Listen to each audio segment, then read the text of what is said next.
કરવાનું છે. બાકી છે ને મારા જેવી ભૂંડી હવે કોઈ નથી, એટલું યાદ રાખી લેજે તું. ભાભી, તમે મારી સાથે આવું ન કરો. મને આ ઘરની બહાર ન કાઢો. મેં તમને કીધું ને, હું તમારી સાથે ક્યાંય નહીં આવું. તમે મને આ રૂમમાં પૂરીને બહાર જજો.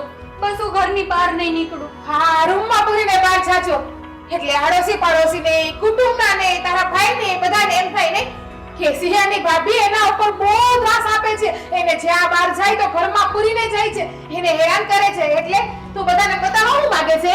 તું બધાને બતાવવા હું માંગે છે કે હું તને હેરાન કરું છું એમ? એમ નહીં થયું ને તો બત્રી મોઢામાંથી બહાર નીકળી જાય તારી. અને આ તો રડવાનું બંધ કર, પીલુડા પાડવાનું. તું આ પીલુડા પાડી તો મને કઈ ફરક નહીં પડે. આ તારા મગરબધના આસુરા છે ને તારી પાસે જ રહી છે તું. બસ કઈ કરી રડતા આવડે, બીજું કઈ આવડે છે કે નહીં?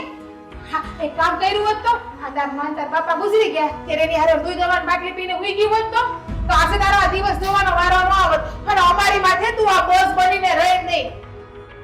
ભાભી, હું તમારા માથે બોજ બનવા નથી માંગતી. હું મારાથી બનતી કોશિશ કરું છું. તમે આવું ન કરો મારી સાથે. તું શું કરે છે? તું અમારા ઉપર બોજ નથી તો કરે છે શું? હા, હમણાં કાલ હમણાં તારા લગ્ન થાય. તારા ભાઈ મારી બેન માટે આવો છોકરો ગોતું, મારી બેન માટે આવો છોકરો ગોતું, મારી બેનને આ કરિયાવરમાં આપું, મારી બેનને આ દાગીનો કરાવીને ચડાવવું. એટલે શું અમારા ગામના વ્યાજે લેવાના, તારા લગ્ન કરવાના? આ તને ભણાવવામાં ઓછા ખર્ચા રૂપિયા વાપરા છે કે હવે લગ્નમાં પણ રૂપિયા વાપરવાના અમારે?